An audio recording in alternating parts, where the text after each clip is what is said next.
Dear student, today I will explain you the tenses. So first of all, definition, I will tell you that the tense is a form of a verb that shows action. जो action बताता है कि कुछ भी हम बोल रहे हैं तो ये action है ये, और something happen in a present, past and future.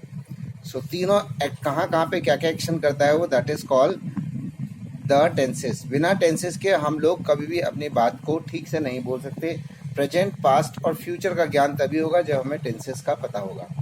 अब मैं एक बहुत बड़ी बात बताना चाहता हूँ इसमें, जो टेंसेस हैं वो बिना वर्ब के टेंस कभी भी नहीं बन सकता.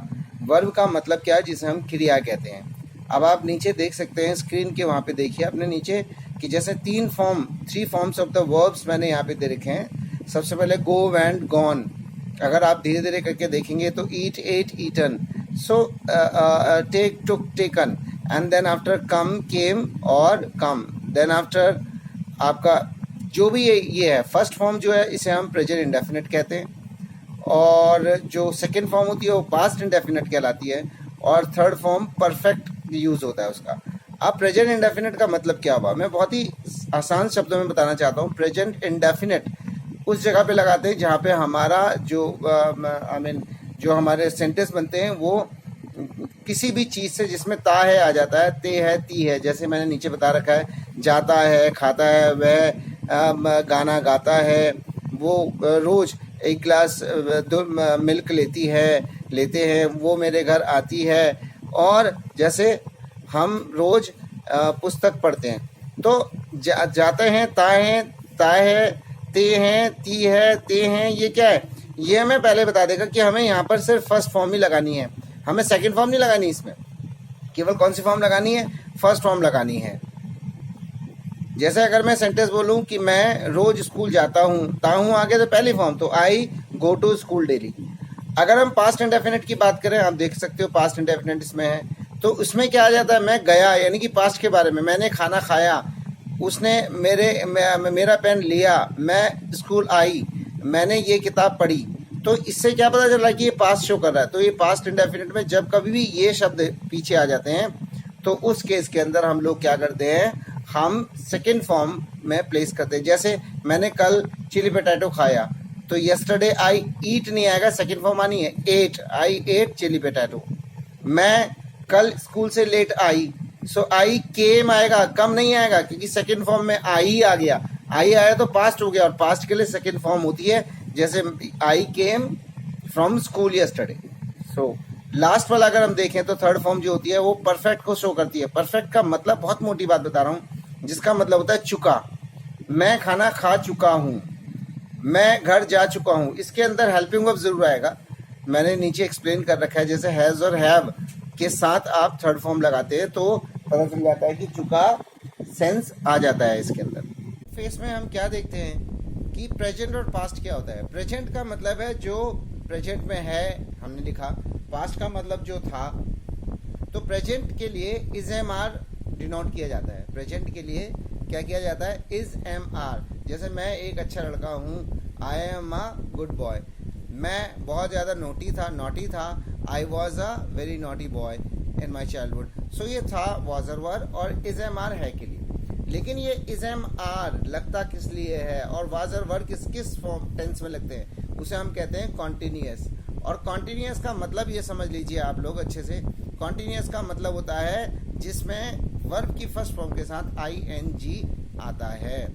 वर्ब की फर्स्ट फॉर्म के साथ आई एन जी आता है, तो उसे ही हम क्या कहते हैं, कॉन्टिन्यूअस. जैसे रहा है, कॉन्टिन्यूअस का मतलब क्या हुआ, कॉन्टिन्यूटली चलना. रहा है, रही है, रहे हैं. अगर हम नीचे अभी टीवी अपनी स्क्रीन में देखेंगे इसकी, तो हमें पता चलेगा कि उसका मतलब, जैसे मैंने इसको दो पार्ट्स में बांट दिया है, प्रेजेंट कॉन्टिन्यूस और पास्ट कॉन्टिन्यूस. सो प्रेजेंट का मतलब क्या हुआ है, और कॉन्टिन्यूस का मतलब रहा. सेम एज पास्ट का मतलब था और कॉन्टिन्यूस का मतलब रहा. अब मैंने दोनों को अलग अलग डिवाइड करके एक सेंटेंस बनाए. जैसे मैं घर जा रहा हूँ, तो क्या हो जाएगा, हूँ आ गया तो एम आ जाएगा, एम के साथ, क्योंकि रहा आ रहा है, कॉन्टिन्यूस आ रहा है तो गोइंग आएगा. जैसे I am going home.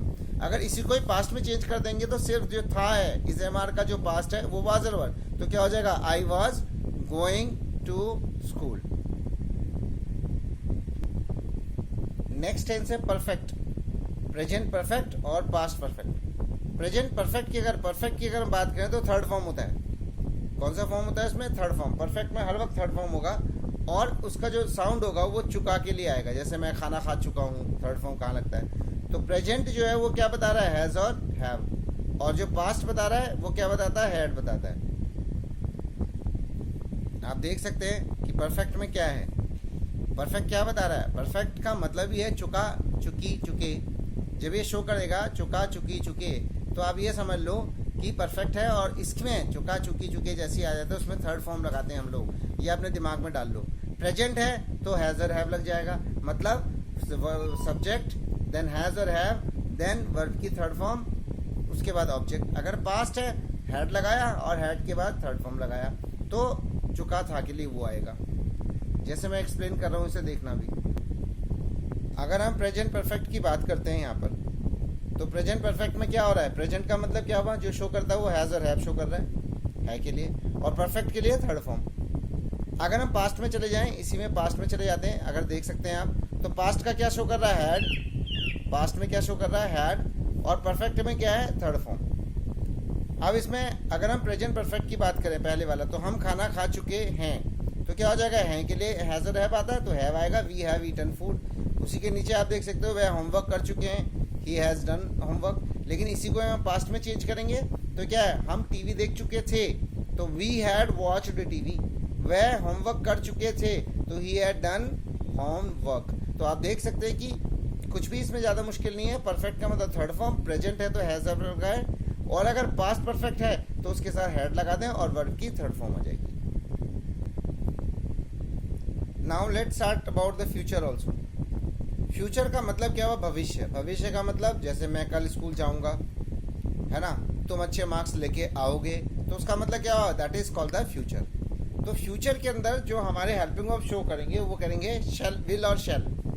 Will और शैल। और अगर फ्यूचर इंडेफिनिट है तो उसके साथ वर्ब की फर्स्ट फॉर्म लगेगी। इंडेफिनिट है तो फर्स्ट फॉर्म लगेगी। जैसे कल मैं होमवर्क करूंगा, तो tomorrow I will do homework. अब आप देख सकते हैं अपनी स्क्रीन में फ्यूचर कॉन्टिन्यूअस। फ्यूचर का मतलब हेल्पिंग वर्ब क्या लगेगा? विल और शैल। और कॉन्टिन्यूअस का मतलब क्या हुआ? रहा, यानी कि जो काम चल रहा है रहा होगा, रही होगी। तो विल और शैल के साथ हम बी लगाएंगे और बी के बाद वर्ब की फर्स्ट फॉर्म के साथ आईएनजी लगाएंगे। जैसे हम कल पार्टी अटेंड कर रहे होंगे, so tomorrow we will be attending party. We will be attending party. देखो विल और शैल के बाद कुछ भी लगा सकते हो, वी शैल। वैसे तो आई और वी के साथ शैल लगता है और उसकी जितना रेस्ट है वो विल लगता है, लेकिन ऐसा नहीं है, मॉडल के अकॉर्डिंग अलग होता है। कभी अगर कोई प्रॉब्लम होगी तो then I will explain again. लेकिन आप एक बात याद रखना है फ्यूचर कॉन्टिन्यूअस के अंदर, क्योंकि फ्यूचर का मतलब ही क्या हुआ? विल और शैल शो करना, और कॉन्टिन्यूअस का मतलब क्या हुआ? आईएनजी शो करना। तो फ्यूचर के बाद यानी कि विल और शैल के बाद डायरेक्ट आईएनजी ना नहीं आता, इसलिए हम लोग उसके बीच में बी लगाते हैं। तो क्या हो जाएगा? Subject will shall be ING. मैंने नीचे सेंटेंस बनाया, टुमारो वी शैल अटेंडिंग नहीं बोला, वी शैल बी अटेंडिंग बोला, क्योंकि be is so important between of this. अब फ्यूचर परफेक्ट की हम बात करेंगे। फ्यूचर परफेक्ट का मैंने पहले ही बताया था, जहां पे परफेक्ट होगा वहां पे चुका आ जाएगा और उसके साथ थर्ड फॉर्म लग जाएगा। लेकिन फ्यूचर है तो चुका होगा हो जाएगा। इसके बाद क्या हो जाएगा? इसका मतलब चुका होगा। तो इसमें फ्यूचर परफेक्ट का मतलब चुका होगा, यानी कि फ्यूचर का मतलब शैल और विल या विल और शैल, उसके बाद परफेक्ट में थर्ड फॉर्म। लेकिन इसके बीच में एक बात बहुत याद रखना कि परफेक्ट के बीच में, परफेक्ट और फ्यूचर के बीच में आप हैव लगाना ना भूलें। हैव ही लगेगा, हैज नहीं लगेगा कभी। जैसे हम कल दिल्ली से आ चुके होंगे तो वे will have come from Delhi, third form में come, came, come. Okay, be careful. मैं बार बार रिपीट कर रहा हूँ, फ्यूचर के अंदर परफेक्ट में, परफेक्ट का मतलब ही थर्ड फॉर्म होता है, फ्यूचर में विल और शैल। लेकिन विल और शैल के बाद डायरेक्ट थर्ड फॉर्म नहीं लगाएंगे, उसके पीछे हम लोग हैव लगाएंगे, हैज नहीं लगाएंगे। अगर वी की जगह शी होता, शी विल हैज नहीं आता, शी विल हैव ही आएगा। कभी अगर इसके बारे में पूछना हो तो आप कमेंट्स करके मुझसे पूछ सकते हैं, then I will tell you that about, और I will just make another video regarding of this.